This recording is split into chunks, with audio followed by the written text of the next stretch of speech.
feel so wound after Roger's talk. I feel like Bill Clinton following George Bush II with fear-mongering. And I'm afraid to go outside and see if the sky is already down on the sidewalk. Hopefully I can give a slightly more enlightened view, less scary, about where biology is going and some of the potential benefits to society of these new approaches.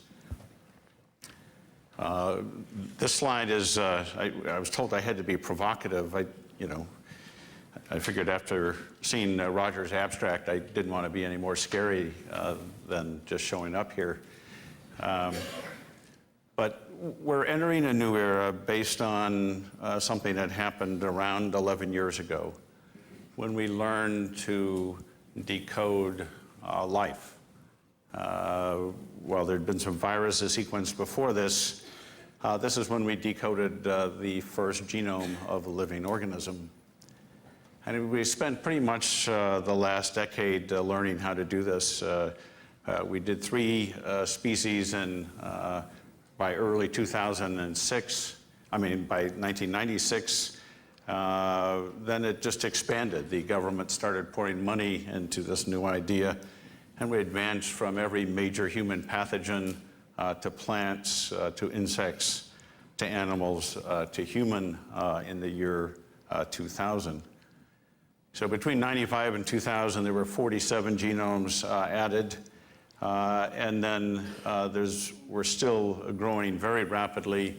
There's been 320 genomes now sequenced to date.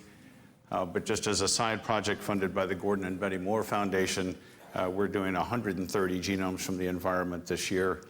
And what we're adding on from our global expedition is literally, this paper added 1.3 million genes, almost doubling what was in the database. And in January, we'll be publishing a paper describing 6 million new genes from the environment. 2 years from now, that could be in the tens of millions of genes. We're learning from reading the genetic code, including our own, about our own evolutionary history, at least as far back as it existed on this planet. And we don't actually know whether it started 4 or 4.5 billion years ago. It certainly didn't start before the age of the universe, but if life came here from somewhere else, it could have easily started 10 billion years ago. We're characterizing the number of gene families and protein families on the planet. Right now, from all species, that's around 50,000 major gene families. But every time we take a sample from the ocean, or including off here in the Gulf of Maine, we add new protein and gene families because we know virtually nothing about life on this planet. The only thing we know a lot of are the mammalian genes, with the sequence of the human genome and the fact that our genetic code is 90+% identical to those of all the other mammals. Sequencing other mammals doesn't get us new genes. It just shows us variants that lead to these minor differences in speciation that, because they show up with our visual acuity, we attach great significance to them, even though they're relatively minor. The second genome we did in history was Mycoplasma Genitalium. It actually has the smallest genome of a species that can grow independently. And as scientists, we just asked very simple questions. The first genome, Haemophilus influenzae, had about 1,800 genes. This one has a little under 500. If one species needs 1,800, one needs 500, is there one out there that needs less? Recently, you might have seen in the news, there's a few genomes with things on the order of a few hundred genes, but they only grow as intercellular organisms inside the cells of other species. In fact, there are probably things on the way to becoming organelles. Our mitochondria, for example, started out as a bacteria and stayed with us. I want to show you why the only way to answer these questions was to work towards synthesizing a minimal genome. This is Mycoplasma genitalium growing in culture. In contrast to our 23,000 genes, it has 482 protein coding genes and 43 RNA genes. Even though this is the simplest life form that we know about that can grow independently in culture, about a third of its genes are unknown to science. We don't know what they do. So you can see we're at a very early stage of our learning. We took some unique approaches to trying to characterize these, as other scientists did, of just comparing the first two genomes that my teams decoded, and they overlapped in their gene sets by a certain amount, but it wasn't enough to really help us. We didn't know how many genes are essential, what's the smallest number we can have in a cell. We've taken three main approaches to answering these questions. One is just comparing genomes of related species, trying to knock out genes in the genome, and the last is trying to construct a minimal genome. Here's a tree of a lot of different closely related mycoplasmas, and when we line up their genomes, they only have 173 genes in common. Obviously, that 173 is not enough to sustain life and doesn't represent a reasonable core set. If we eliminate just one that's an intracellular parasite, the core set goes up to roughly 220. And then if we look at an expanded core, looking at non-orthologous gene displacements, that means there's a set of genes in one cell that perform essential functions for that cell, that there's similar genes, but not structurally, but functionally in the other cell. That helped us a little bit with a number, perhaps a minimal number, but we were not sure that would work or provide a living cell. And so we took an experimental approach. This was inserting transposons. These are genetic elements that just can jump in the middle of a gene. We can tell where they are, we can sequence them exactly. And so all these places where you see a little red or black triangle is where one of these inserted in the genome. Because we end up with living cells, if a transposon inserted in the genes, it means that gene was not essential for life under those conditions for that organism. But I think one of the most important discoveries of this was not a set of genes that define life, but that in fact we can't define life from a set of genes. We have to have the genes plus the corresponding environment. And if that's true for a single cell with 482 genes, think of what it is for us with 100 trillion cells with 23,000 genes. The environment is essential. Here's a map of the metabolism in mycoplasma, and here's what it would be if we knocked out all these genes that we could knock out one at a time. We don't think this would necessarily be a living cell. When you knock out one gene, there's others that can compensate for it. So trying to work this out again took us back towards synthesizing a genome. And this is where we started this new field of synthetic genomics. And if we think about this a little bit more broadly, maybe not as broad as Roger was willing to go, but a little bit more broadly, we can think of genes as the design components for the future. Much in the way in the 1950s, where capacitors and resistors and transistors became the design components of everything that we know today in terms of modern electronics. Although instead of having a few dozen components, we have millions right now, going up to tens of millions. And we can think of the cell as a set of hardware and software where the chromosome actually provides the basic operating system. So we're taking three approaches to construct this minimal living cell. We're trying to isolate every protein from mycoplasma and see if we can put them together and spontaneously get life with throwing in a few chemicals and lipids. I think eventually these kinds of experiments will work, and we'll find that when you have the right chemical elements, life happens. It's not going to take billions of years to do these experiments, and it's not clear that it took billions of years once life established on this planet. We've had lots of starts and stops. The second approach is we're trying to make a synthetic chromosome, synthesizing the DNA to reprogram an existing cell. And the third is to try and combine the two, throwing in the genetic elements with the proteins. These steps are pretty simple conceptually. If you could build a chromosome, have those pieces go together, and then have it insert into a recipient cell. The trouble is, several years ago when we started these experiments, we found it was very difficult to make highly accurate DNA chemicals.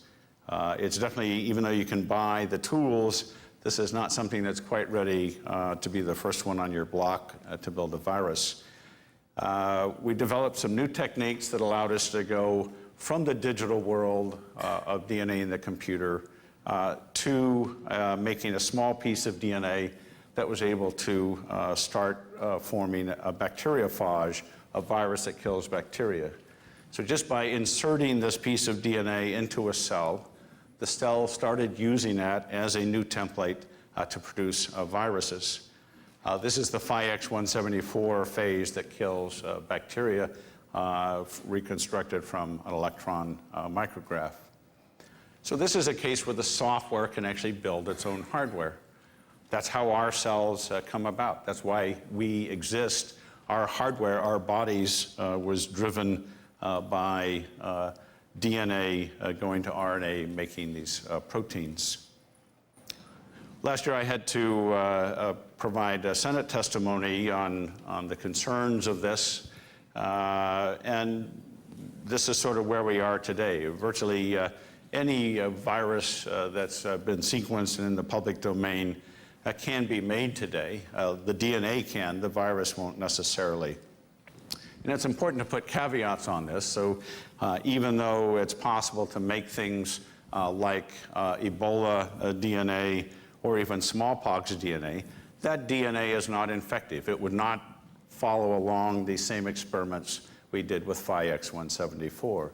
So this stuff sounds really sensational. We can just make the DNA. It doesn't work that way for every virus, but it does work for some. I said designer viruses are well over a decade away. There were only 2 states that were sponsoring this kind of research, the US and the former Soviet Union. Both claim that they've stopped this work and trying to make viruses far more lethal. So hopefully this won't be a focus of future research. We're working on trying to make the first synthetic bacteria. This has been a rolling 2 years. I keep saying it's going to happen in 2 years. I feel confident that it will. But I said that over 2 years ago as well, just for truth in advertising. And single-cell eukaryotes, the same branch of life that we belong to, possibly within a decade. Roger showed the same slide. I think this is really fascinating in showing what it can do for science and society. So from a woman that died in 1918 from the Spanish flu that was buried in the permafrost in Alaska, her body was exhumed, and from her lungs, RNA was isolated that still represented the 1918 flu virus. It was sequenced, but when we had the sequence of the 1918 flu that killed so many people, it was not obvious from that sequence why the virus was so lethal. So comparing it to the H1N1, all the different flu varieties we have today, it was not at all clear. Nobody could decipher from that sequence alone what had happened and even what parts to look out for. So at the CDC, as Roger said, just using a procedure similar to what we developed, they reconstructed the entire chromosome, put it in cells, and end up with living virus again that had all the potency of the 1918 flu virus. This is now leading to new vaccines, new ways of monitoring, because now we know what parts of that genome are essential in terms of tracking it for hopefully preventing a new or a future pandemic. It's also unlikely, even if this was released today, that it would have anything similar to the effect that it caused so long ago due to tremendous changes in the health system, sanitation, et cetera. We're constructing this artificial chromosome by making pieces roughly the size of Phi-X174 or the 1918 flu virus. And then we have the difficult job of stitching these together to try and make a bacterial chromosome. This is proving to be extremely difficult to do, but we're making steady progress on it. And we're developing a mechanism for doing this that can be done on a large scale. This is based on an organism that could be found in this room or any of your homes or outside called Deinococcus radiodurans. This organism can take about 6 million rads of radiation and not be killed. This is a beaker after just 500,000 rads of radiation. The bugs in the bottom were quite happy. The top part is what happens to the chromosome. It gets blown apart, and this organism within 24 hours recreates its chromosome exactly as it was before. There's thousands of species on our planet that can do this. Maybe they were aliens to us at one time, or maybe we derived from these type of aliens. We're using the recombination system from these to put DNA back together again. We're starting with just trying to put the chromosome in an existing cell where we've removed the chromosome to see if we can transform, basically converting a PC into a Macintosh by changing the operating system. But let me give you a few more caveats. This is a very new area of research. The technology is at its beginning stages. No cell's genome has been yet even remotely synthesized, and even genome replacement has not yet been demonstrated. So we're early on, but we think there's tremendous use for this key technology as we go forward. This audience clearly knows about energy demand and the potential for developing new fuels. My view is coming from a little bit different side in terms of what we're doing to the environment. With adding 3.5 billion tons of CO2 to the atmosphere each year, we cannot afford to ignore any technology that offers a solution. We've designed on paper organisms that can take that CO2 back from the atmosphere, fix the CO2 into cellular protein, sugars, biopolymers, et cetera. And just recently, DuPont has opened a plant in Tennessee that has silos, 4 of them about the size of this room, for producing propane diol from sugar. That's goes into their new Sorona polymer that's going to make stain-free carpets and clothing, all derived from modifying the genome of a bacteria. They're starting with sugar, but we can go back further to CO2. We have metabolic pathways that can take carbon monoxide out of the air, split water with that, producing hydrogen and oxygen. We can go from methane to produce hydrogen or other fuels. We have a team working on modifying photosynthesis to go straight from sunlight into hydrogen production without any other energy being added. And as Roger said, we and others are working on modifying cells to produce burnable fuels directly. So cellulases are enzymes that break down the complex sugars that form plants and trees. Everybody knows that termites can eat wood, but in fact, termites cannot eat wood. They have bacteria in their guts with cellulases that break down the cellulose into simple sugars. The goal is to convert some of agriculture where we can capture this carbon back in a recyclable fashion. People are starting with ethanol, but there's no reason at all why in a few years we can't go right from cellulose into, through a bacteria to make butane, propane, even octane directly. Then all of a sudden, instead of taking carbon out of the ground and burning it and putting it in the atmosphere, we can recycle it through the process of photosynthesis. We're looking at almost a wide variety of plant materials as feedstocks, going into producing chemicals, as DuPont is doing, nutraceuticals, and directly, most importantly, into energy in terms of what we're rapidly doing to this planet. I'm the least worried about disease, whether it's man-made or new emerging infections affecting humanity in long term. If we destroy our spaceship, which we're in the process of doing, disease will not matter. The future of engineered species, I think, within a decade will go a long way towards replacing the petrochemical industry.